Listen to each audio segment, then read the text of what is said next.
ketegangan di Selat Taiwan mencapai titik didih baru.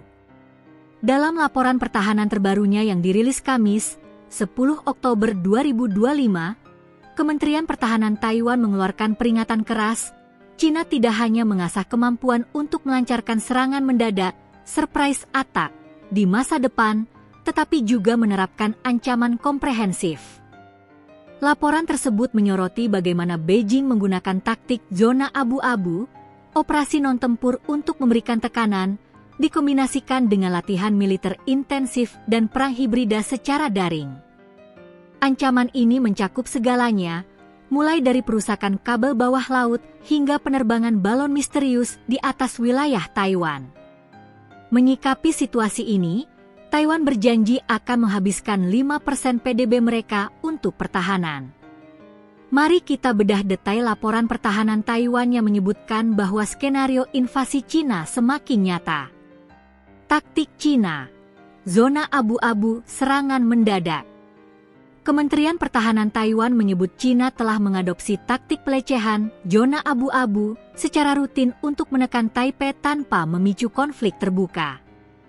Taktik non-tempur ini dirancang untuk memberikan tekanan terus-menerus dan kelelahan psikologis.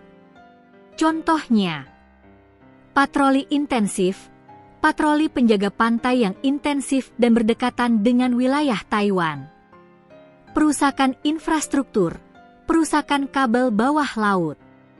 Penerbangan misterius, penerbangan balon-balon di atas wilayah Taiwan. Laporan tersebut secara eksplisit memperingatkan bahwa Cina sedang meningkatkan kemampuan untuk melancarkan serangan mendadak, surprise attack. Mengubah latihan militer yang sering dilakukan, termasuk 7 putaran latihan perang skala besar sejak 2022, menjadi mode tempur aktif secara tiba-tiba. Taiwan juga mewaspadai kemungkinan penjaga pantai Cina akan mengambil tindakan penahanan agresif yang selaras dengan militer Tiongkok di masa depan. Perang hibrida dan ancaman kognitif.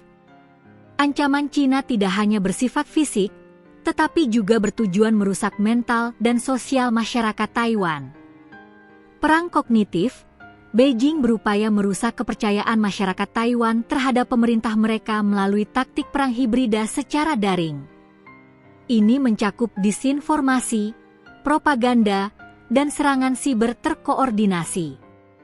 Tujuan, membuat masyarakat Taiwan kehilangan keyakinan pada kemampuan pemerintah untuk mempertahankan diri, sehingga melemahkan semangat perlawanan dari dalam.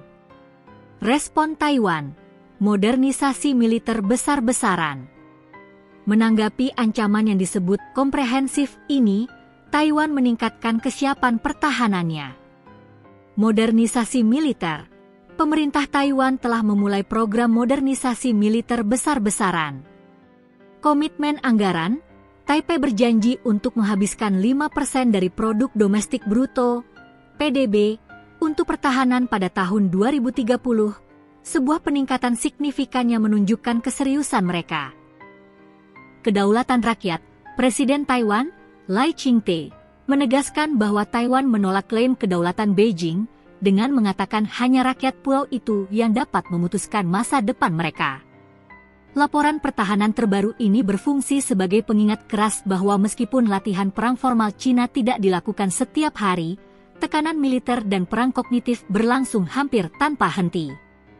Eskalasi ini menimbulkan ancaman signifikan tidak hanya bagi Taiwan, tetapi juga bagi perdamaian dan keamanan regional yang lebih luas di Asia. Menurut Anda, apakah taktik zona abu-abu Cina lebih efektif dalam menekan Taiwan daripada latihan perang skala besar? Dan apakah komitmen anggaran 5% PDB Taiwan cukup untuk menangkal ancaman invasi yang semakin nyata? Sampaikan analisis Anda di kolom komentar.